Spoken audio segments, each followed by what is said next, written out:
Welcome back to Sonic Rivals.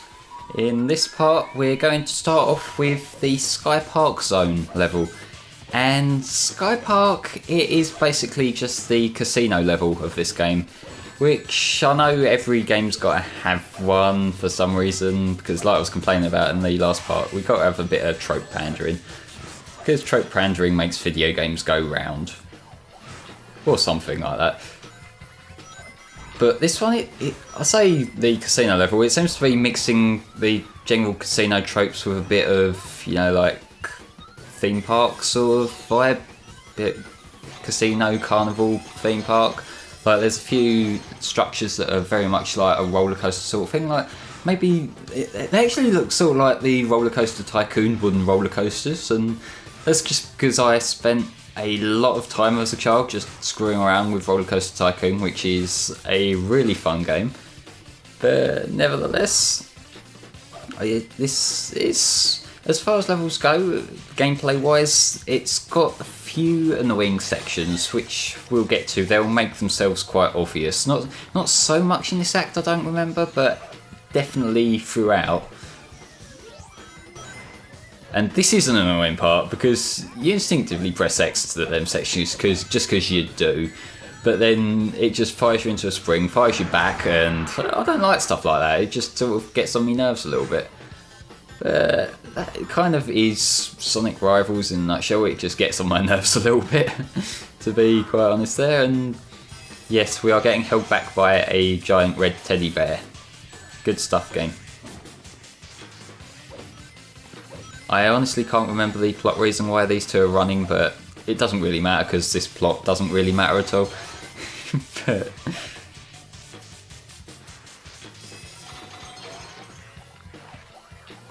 it is worth bringing up that this particular race between Sonic and Shadow is far less hype than either of the races they've had before.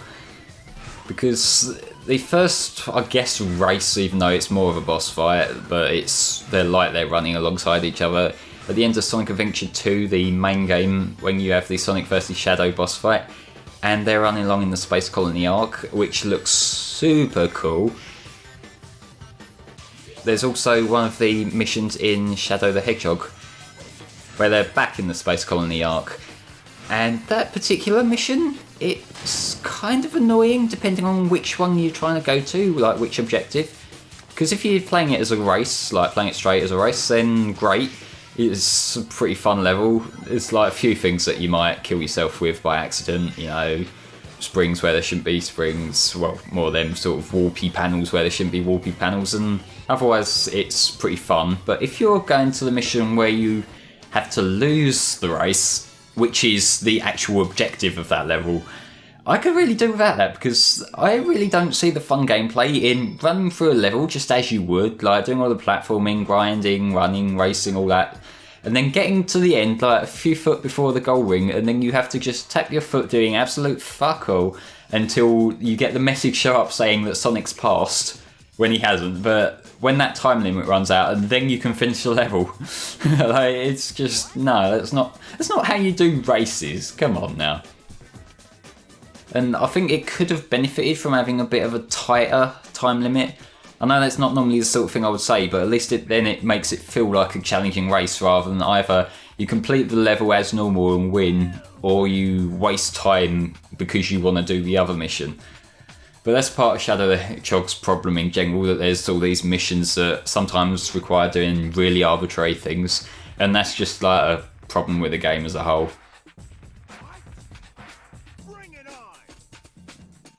Although at least for all this shit I give Shadow the Hedgehog's story for being like out of place and really unnecessarily convoluted, at least they tried. At least they put effort in. They didn't just think, "Oh, what can we do today? I know, trading cards." Like, what the fuck kind of plot even is this?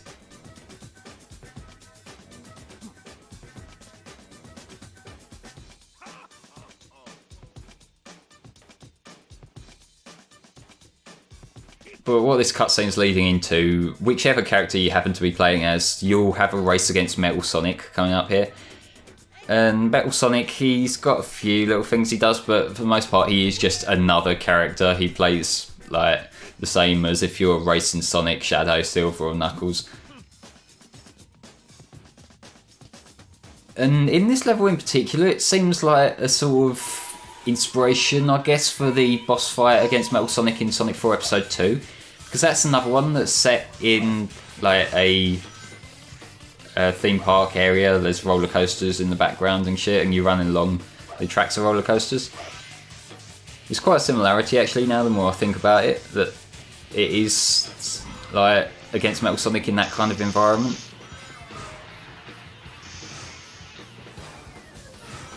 Like, granted, that was probably entirely coincidental, but I like to think it's like a little nod to rivals, especially that time in the Sonic series. This was like the year after Sonic Generations came out, and they were still in that mindset of doing throwbacks to other Sonic games. Like, there really wasn't much acknowledgement of the rivals games in Generations, mainly because they're sort of boring as shit. Other than like Race to Win being in like one of the songs you can pick, but just to kind of complete things, give Rivals the little bit of acknowledgement that it doesn't deserve. It would have been kind of cool, I think.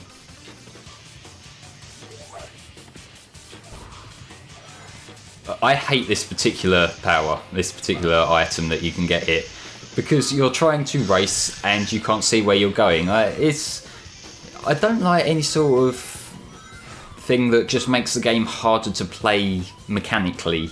Same sort of reason why certain ice physics in games can screw me over sometimes. Like, I just think making the game harder to play, not through challenge, but by inhibiting your control and your vision, is just a bad thing.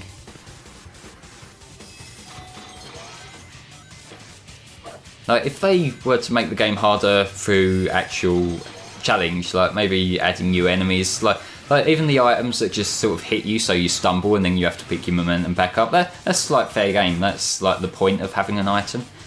But when it's literally just, you know, here you can't see now, or here you're sliding all over the place, or here you're just stopped.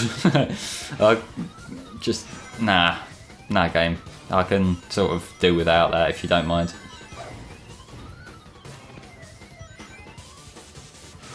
But there are a lot of set pieces in this level that are just blatantly borrowing from the first one, and they probably felt they could get away with it because it's now up against a boss character rather than one of the others like all the others have been. But nah, we cool fam, we cool. I don't actually think I brought this up in the first part, but this is a PSP game. I'm playing it on the PS TV just so I can watch it on my TV screen and record it a little bit more easily. As a PSP game goes, it holds up fairly well graphically. In terms of the gameplay sections at least. It's not exactly pretty to look at. There's a lot of blocky sections, a lot of like jaggies. Well, a hell of a lot of jaggies, but compared to other PSP games I've seen, it's kind of in the middle. Like, there's some PSP games that try too much and they just look really jank, whereas this, it sort of aims for the middle ground and hits it. And that's Sonic Rivals. I keep bringing this up, but it's the epitome of Sonic Rivals is being dead average in the middle. Nothing to note, nothing to get too angry about, but yeah.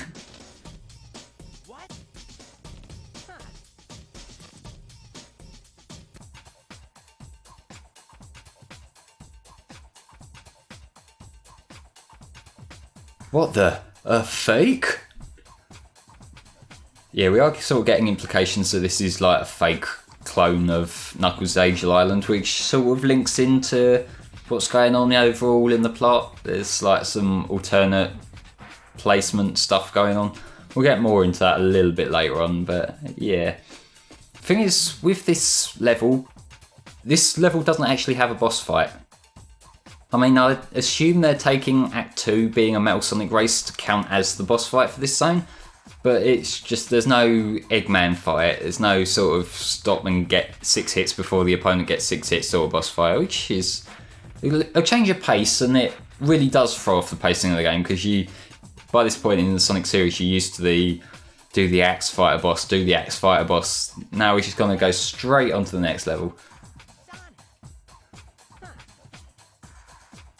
Although, granted, having a little bit less time to have to invest into Sonic Rivals is kind of a good thing.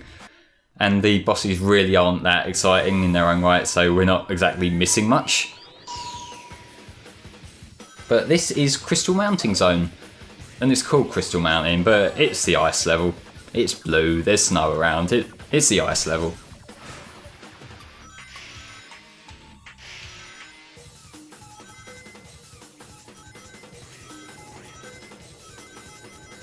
And again, this level I think is one of the better looking levels in the game, graphically.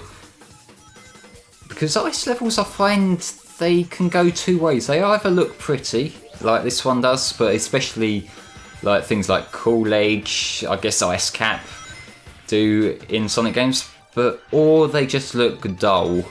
And the one that comes to mind for being a dull looking ice level is the one in Sonic 4 Episode 2. I think it's called White Park. That's only the ice parts of it that are boring though. But what makes them boring is they're mostly inside the cave, and the cave's got a lot of sort of dull, grey, very flat looking textures, and it's just sort of boring.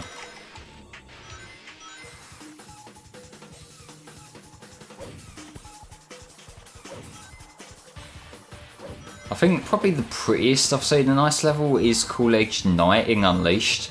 The thing is, that's helped by having the nighttime graphics, and I'm talking about both the Wii version and the HD version here. They like even the Wii version, even though it's not as detailed and it doesn't have the sort of really beautiful Hedgehog engine lighting that the HD one does, it still looks really nice because of the art direction. And Unleashed is a game that I'm kind of in the middle on. I think Unleashed is better than Unhedged. There's just a lot less time wasting, at least in the more frustrating time wasting parts. Because like the HD version, it's got a lot of medal collecting to progress, whereas the time wasting in Unleashed is pretty much limited to, you know, we've done this day level, but now we've got to do another day level that's basically the same thing and get rings. But given I quite like the day levels for the most part, I don't really mind having to play it again. Like, it is filler, but it's fun filler compared to let's go back through the levels you've already done and look for Sun and Moon medals, because that's apparently fun.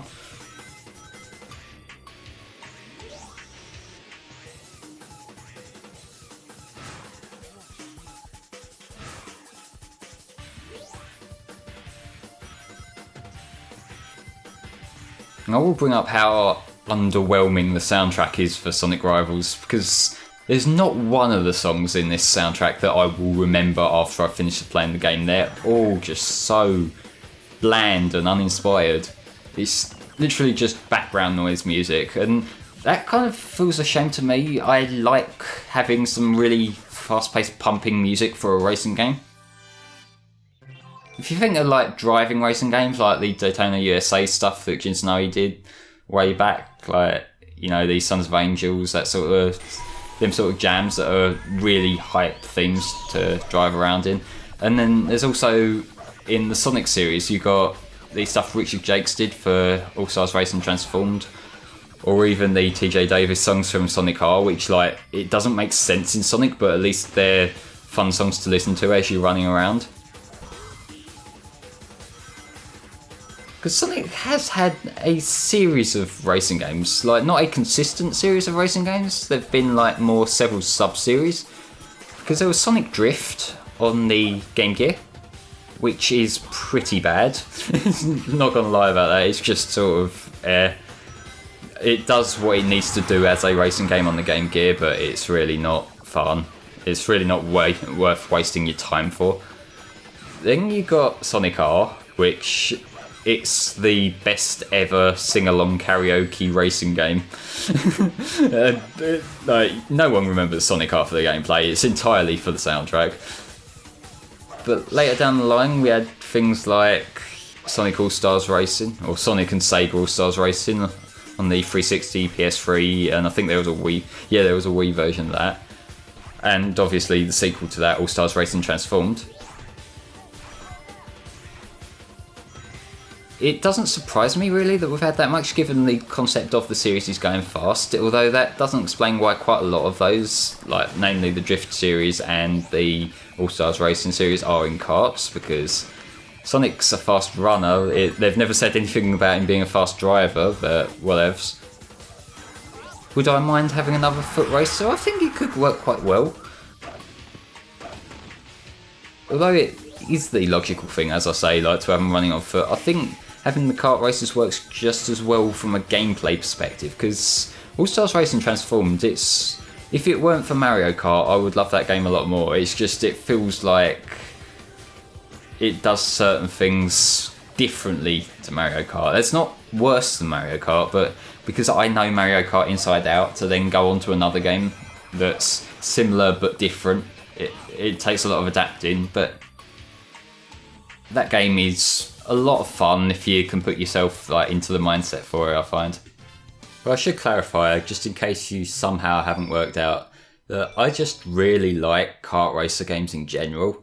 Like, I absolutely love Mario Kart, and I like what I've played of Crash Team Racing, so I've got a natural draw or preference to that genre as it is, so that may sway my opinion somewhat. But this particular zone does actually have a boss, and it's one of the better bosses, I think. Can get a little bit fiddly at times, but you know, I can't win them all, or I can't win many at all when it comes to Sonic Rivals.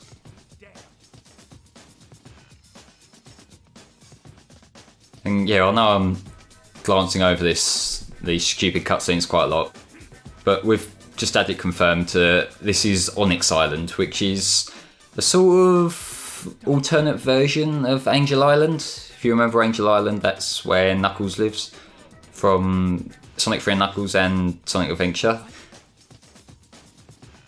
And Angel Island is one of them things that they just sort of bring back whenever they feel like it, because we established in Adventure that Knuckles is like the guardian of the Master Emerald on Angel Island, and that worked for a while. And then they just sort of forgot about it, like from Heroes, Shadow, like Knuckles is just sacrificing his duties whenever the fuck he feels like going and do something else.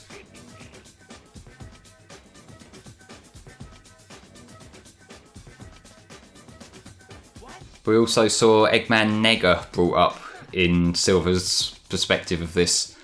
And Eggman Nega, if you've ever played the Rush games, he's like the alternate universe version of Eggman.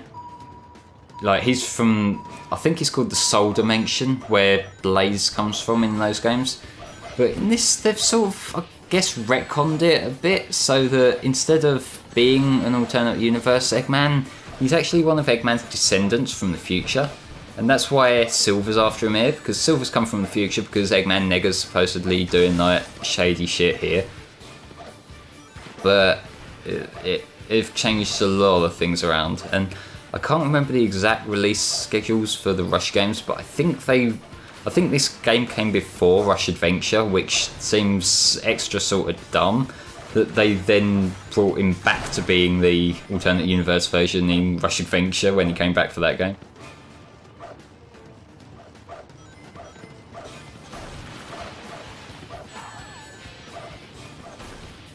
But yeah, this boss, he does this clamp attack down, smashes down on the floor.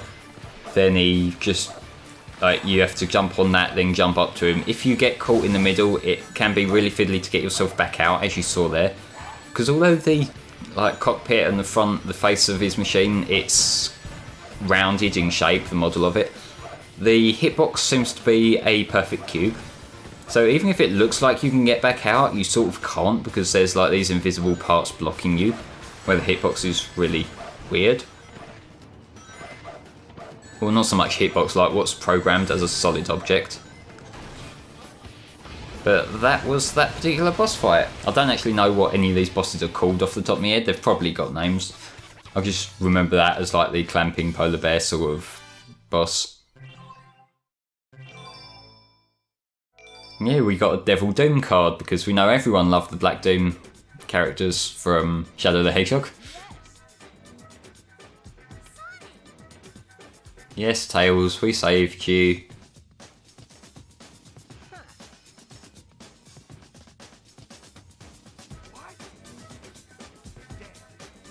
Yeah, the gang's all here, Knuckles. The gang's all here.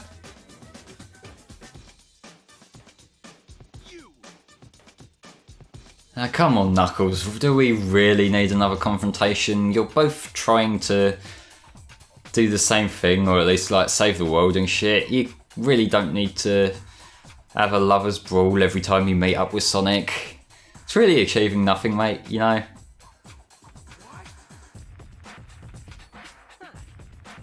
And I am leaving in all these cutscenes because like they're similar, but we see a couple of extra lines of dialogue, and I just thought I might as well go a little bit more completionist just to save accidentally missing something that might be important. And when I'm doing that, I just want to be consistent with my editing, so there's a little bit of redundancy here, which I apologise for, but I guess it's better than missing part of this really enthralling plot.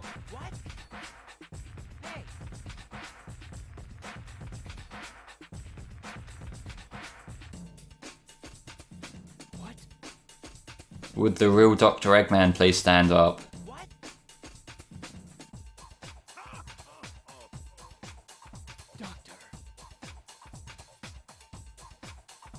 And again, you know, confrontation for the sake of confrontation.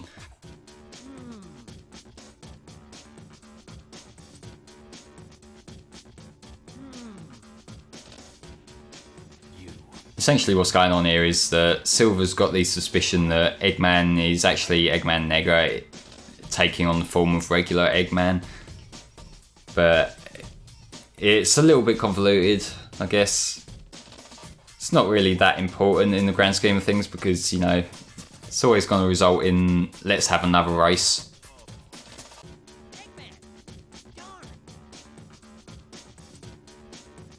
But I'll see you next part for the finale of Sonic Rivals.